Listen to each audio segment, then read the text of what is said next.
नमस्कार, मी प्रशांत दामले, निर्माता या नात्याने माझं एक नवीन नाटक येतं आहे, कुटुंब कीर्तन. या नाटकात दोन महत्त्वाचे कलाकार आहे, अर्थात एकूण 4 आहेत, पण वंदना गुप्ते जी माझी आवडती अभिनेत्री आहे ती, संकर्षण कराडे आणि अजून 2 कलाकार आहेत. सगळ्यात महत्त्वाची गोष्ट काय माहिती का, की निर्माता तर ठीक आहे, पण कलाकार म्हणून मला काम करताना ना माझ्यापेक्षा मोठ्या कलाकारांबरोबर काम करायला जास्त मजा येते. मोठ्या म्हणजे वयाने आणि अनुभवाने. म्हणजे फॉर एक्झाम्पल माझ्या सुदैवाने मला खूप चांगल्या कलाकारांबरोबर काम करायची संधी मिळाली.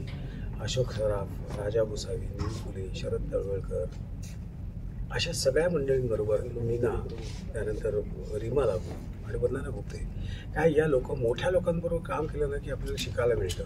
आपल्याला असं वाटत असेल की आपण सॉलिड आहोत, पण या लोकांबरोबर काम केलं की अभिनय म्हणजे काय, अभिनय कशा शिकतात, अभिनय कसा करावा, काय करू नये, काय करावं, या सगळ्या गोष्टी आपल्याला कळतात. त्यामुळे मी स्वतःला सुदैवी समजतो कलाकार म्हणून या सगळ्या मोठ्या लोकांबरोबर काम करायची संधी मिळाली. आणि आता संकर्षणला ती संधी मिळालेली आहे, ते म्हणजे वंदना गुप्तेबरोबर काम करायची. कुटुंब कीर्तन आहे ते. कुटुंब कीर्तन म्हणजे कुटुंबात असलेली किरकिर प्रत्येक कुटुंबात असते. म्हणजे सगळं म्हणजे अगदी हसत खेळत सगळं आयुष्य चाललं आहे असं कधीच होत नाही.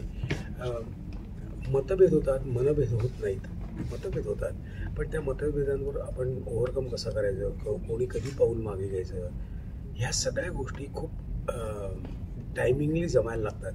आता टायमिंगली जमणं म्हणजे उत्कृष्ट कुटुंब किंवा यशस्वी कुटुंब असं म्हणायला हरकत नाही. तर ह्या नाटकात हेच आहे. हे नाटक संकर्षणनेच लिहिलेलं आहे. मला असं वाटतं की त्याचं हे 4थं नाटक आहे.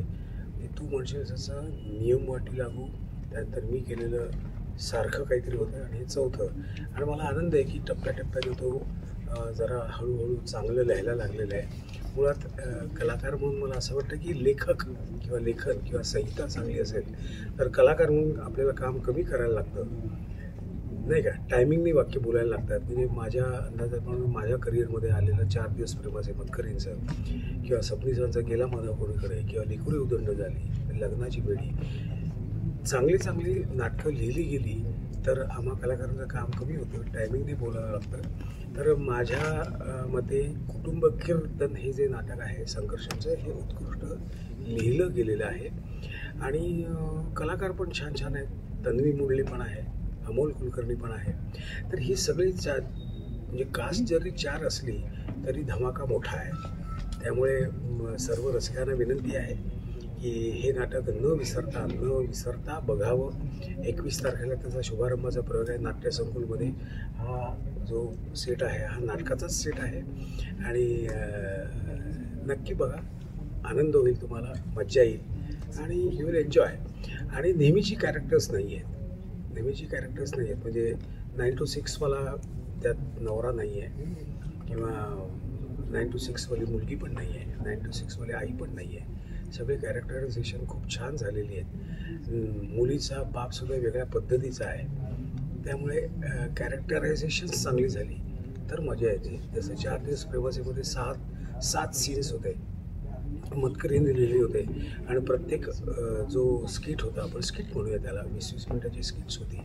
त्या 20-20 मिनिटाच्या प्रत्येक स्किटमध्ये प्रत्येक कॅरेक्टर वेगळं होतं. तसं या नाटकातले प्रत्येक कॅरेक्टर्स त्यांचं कॅरेक्टरायझेशन अतिशय उत्तम झालेलं आहे. त्यामुळे माझा आग्रह राहील की तुम्ही हे नाटक निश्चितपणे बघा. आणि वंदना गुप्ते एकदा स्टेजवर, मी आहे ना तेच म्हणतो, आता रिहर्सलमध्ये वंदना गुप्ते जरा असं करत असेल, पण एकदा इथे आली की कस लागतो. तर संकर्षण आणि तन्वी आणि अमोलला पण सांगितलेलं तुम्ही अलर्ट राहा, कारण वंदना गुप्तेबरोबर काम करणं वेगळा चॅलेंज आहे, मज्जा पण आहे.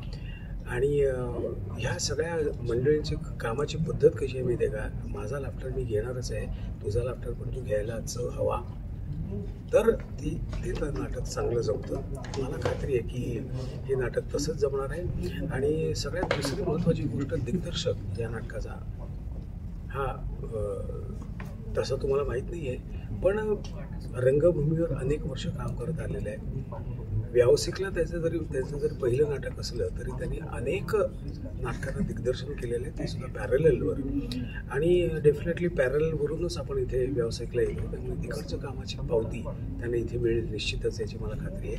त्याने पण आम्हाला मेहनत घेतलेली आहे. तर ह्या सगळ्या मेहनतीचं फळ तुम्ही त्यांना द्यायचं आहे. 21 तारखेला रात्री 8:30 वाजता नाट्य संकुल माहीम इथे या नाटकाचा शुभारंभाचा प्रयोग आहे, कुटुंब कीर्तन. आणि या नाटकाची ऑनलाईन तिकीट सुरू झालेली आहे, तिकीट आलं आहे आणि बुक माय शोवर. सर धन्यवाद. मला या निमित्ताने असा एक प्रश्न विचारायला आवडेल की आपण आता एका मार्गदर्शकाच्या भूमिकेत आहात आणि प्लस आपण आता सगळ्यांना संधी खूप देत आहेत.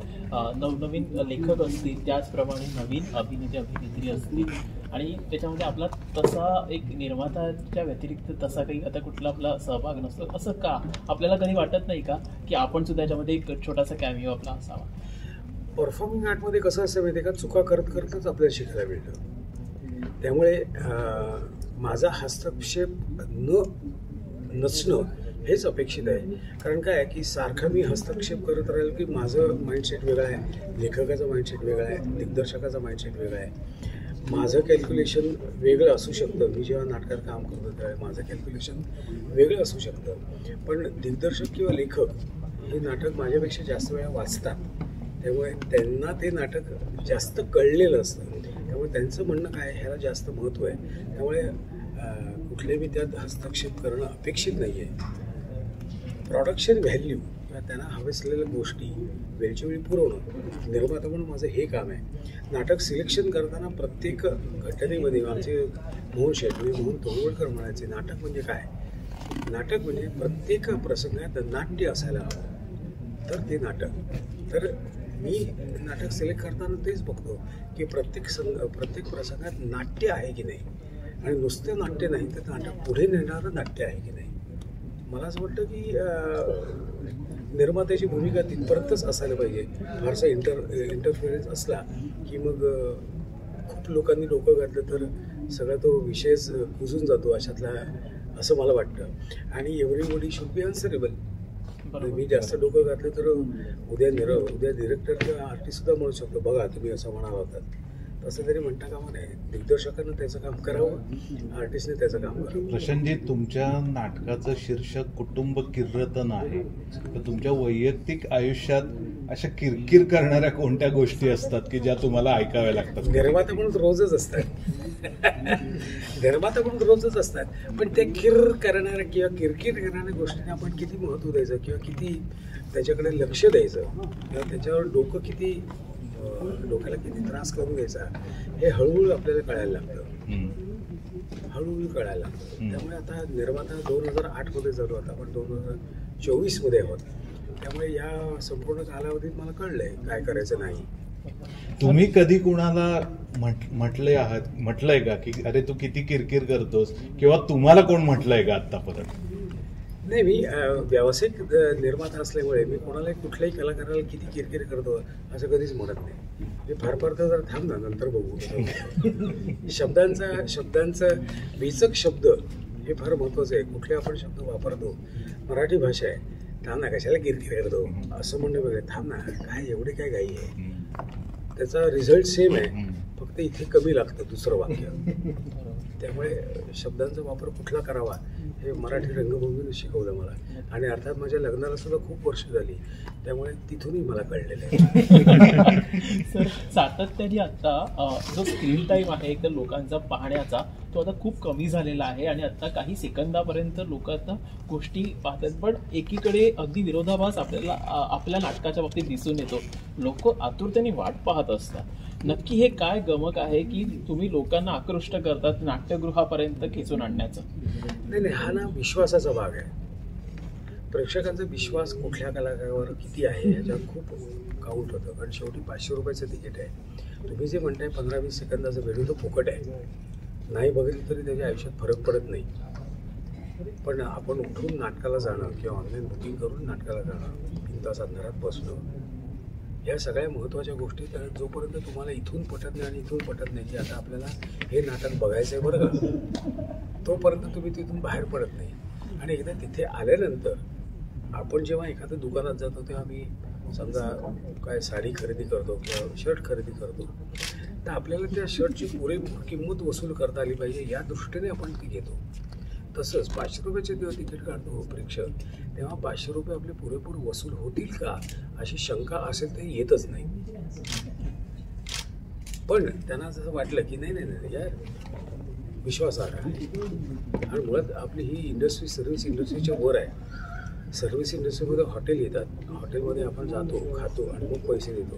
इथे वेगळं आहे, आधी आम्ही पैसे घेतो आणि मग खायला घालतो. त्यामुळे आमची जबाबदारी जास्त मोठी आहे, आणि त्याच जबाबदारीने ही सगळी मंडळी काम. आता वंदना होती इतकी वर्ष काम करते, किती वर्ष काम करते ती? कमीत कमी 50 वर्ष. मला सिनियर आहे, 6 दशक, कमीत कमी 50 वर्ष, 50-55 वर्ष काम करत आहेत. तरीही लोक तिचं नाटक बघायला येतात. याचा अर्थ काय? तिने सस्टेन्ड परफॉर्मन्स देत राहिलेली इतकी वर्ष. म्हणजे कुठलाही परफॉर्मन्स तिचा फेल झाला आहे असं आजपर्यंत झालं नाही. याचं कारण तिचं सिलेक्शन, आणि याचं सिलेक्शन करेक्ट का होऊ शकतं तर ते एक्सपिरियन्सने होऊ शकतं. म्हणजे तिला इथेच काम करायला आवडतं. इथेच काम करणारी जी मंडळी आहेत ना ती सक्सेसफुल होतात, कारण ते टिकून काम करतात. सर, विश्वासाचा मुद्दा तुम्ही मांडलात प्रेक्षकांच्या, तसंच प्रशांत दामले आणि प्रशांत दामले या वाक्याला किंवा या शब्दाला, या नावाला महत्त्व आहे. तर अभिनेता म्हणून प्रेक्षकांचं तुमच्यावर प्रेम आहेच, ते गर्दी करतातच, पण जेव्हा निर्माता म्हणून देखील नाव लागतं तेव्हाही पहिल्या प्रयोगापासून हाऊसफुलची पाठी लागते. तर ते नाव आणि ती विश्वासार्हता जपण्यासाठी जेव्हा तुमच्याकडे एखादी नवी संहिता येते किंवा तुम्ही ती वाचता, तेव्हा त्यात काय असं बघता की बाबा की माझ्या नावाला कुठे हे होऊ दे? नाही, मगाशी म्हटल्याप्रमाणे मुळात प्रत्येक प्रसंगात, प्रत्येक सीनमध्ये तुमची नाट्य पाहिजे. नंबर 1. नंबर 2, कुठलाही विनोद कमरेच्या खालचा असता कामा नये. कारण माझ्याच असं नाही, माझ्या कंपनीच्या कुठल्याही नाटकाचा ऑडियन्स, रसिक वर्ग हा 8 ते 80 असा वयोगटाचा असायला पाहिजे, तर ते नाटक पुढच्या पिढीपर्यंत जाऊ शकतं. नवीन नवीन प्रेक्षक त्याला जोडले जाऊ शकतात. आणि शक्यतो म्हणजे आता परफॉर्मिंग आर्टमध्ये किंवा कुठल्याही नॉर्मल माणसाच्या आयुष्यात नोबडी इज 100% परफेक्ट. 100% परफेक्ट कोणीच असू शकत नाही. म्हणजे आता मी इतके प्रयोग केले तरी मी आजही एखाद्या क्षणाला मी ब्लँक होऊ शकतो परफॉर्मिंग आर्टमध्ये. त्यामुळे हा जो सगळा प्रकार आहे हा अतिशय जपून करायचा असतो. स्टेजवर जाणारा जो माझ्या नाटकातला किंवा माझ्या कंपनीतला जो अभिनेता आहे किंवा अभिनेत्री आहे, त्यांनी तिथे 100% द्यावं एवढीच माझी बारीक अपेक्षा असते. त्यामुळे माझा क्रायटेरिया हा आहे. सर, सध्या नाट्यगृहामध्ये चित्रपट दाखवण्याचा ट्रेंड सुरू झालेला आहे किंवा ते व्हावा यासाठी आता काही रंगकर्मी सुद्धा प्रयत्नशील आहे. याकडे आपण कसं पाहताय? कारण का आता म्हणजे कसं आहे, नाटक आणि चित्रपट या एकाच नाण्याच्या 2 बाजू आहेत. बरोबर आहे. म्हणजे नाटकात सुद्धा अभिनय करायला लागतो, चित्रपटात पण अभिनय करायला लागतो. एक गोष्ट खरी आहे, चित्रपटांची संख्या खूप असल्यामुळे एकाच आठवड्यात एकमेकाच्या अंगावर सगळे आदळत असतात. त्यामुळे त्यांचं बुकिंग पण कमी आहे, त्यांना स्क्रीन्स पण कमी मिळतात. त्यामुळे त्यांचं नाट्यगृह आम्हाला मिळेल का असा प्रश्न विचारणं काही गैर आहे असं मला वाटत नाही. पण ते देणं हे योग्य आहे का ह्याच्यावर आपण चर्चा करू शकतो. माझं असं म्हणणं आहे की जिथे ज्या नाट्यगृहात नाटकाचे प्रयोग होत नाहीत, म्हणजे आपण समजा पुण्याचं उदाहरण घेतलं, पुण्यामध्ये 14 नाट्यगृह आहेत. त्या 14 नाट्यगृहांपैकी फक्त 3 नाट्यगृहात नाटकं होतात. म्हणजे बालगंधर्व, यशवंतराव चव्हाण कोथरूड आणि अण्णाभाऊ साठे. बाकीची जी नाट्यगृह मोकळी पडलेली आहेत त्या नाट्यगृहात त्यांनी चित्रपट दाखवावे. आता मुंबईचं उदाहरण घ्यायचं झालं, आपल्याकडे मुंबईत 2च नाट्यगृह आहेत, 3 नाट्यगृह आहेत, म्हणजे आता 4 झाली आहेत. एक तुमचं आमचं हे नाट्यसंकुल एक आहे, दीनानाथ मंगेशकर एक आहे, बोरिवली प्रबोधनकार ठाकरे आणि रवींद्र नाट्य मंदिर. ही 4 नाट्यमंदिर आहेत. या 4 नाट्यमंदिरात मॅटिनी शो होत नाहीत. त्यामुळे मराठी चित्रपट तिथे मॅटिनीला दाखवा, काहीच प्रॉब्लेम नाही आहे. प्रॉब्लेम असा आहे की मराठी नाट्यगृहात तुम्ही स्क्रीन लावून दाखवू शकता, पण चित्रपटगृहात नाटक होऊ शकत नाही, कारण त्याला डेप्थच नाही आहे. त्यामुळे तो एक महत्त्वाचा मुद्दा आहे की आम्ही तिकडे जाऊन नाटकाचा प्रयोग करू शकत नाही. तुम्ही इथे स्क्रीन लावली, तुम्ही तुमचं काय DP काय लावलं, तुमचा चित्रपट सुरू होतो. त्यामुळे तो विचार करणं गरजेचं आहे की नाट्यगृहात मुंबईतील नाट्यगृहात तुम्ही हॉटडे सकाळच्या मॅटिनी लावू शकता. पूर्वी होतं की आपण 11 मॅटिनी बघायचो पूर्वी, तसं तुम्ही मॅटिनी शो लावू शकता. नाट्यगृहात आत्ता ऑलरेडी जेवढे सत्र उपलब्ध आहेत तीच सत्र आपल्याला कमी पडतात नाटकाला, कारण मराठी नाटकांची संख्या सुद्धा 60 ते 70 आहे वर्षाला. त्यामुळे नाटकाची सत्र काढून जर तुम्ही चित्रपट दाखवायला लागलात तर ते एकमेकांवरच अन्याय केल्यासारखं होईल, नाही का? म्हणजे तुम्ही समजा एखाद्या चित्रपटगृहात 6चा प्राईम टाईम आहे आणि आम्ही सांगितलं नाही 6ला मला नाटक करायचं, चालेल का? नाही चालणार. तसंच आहे.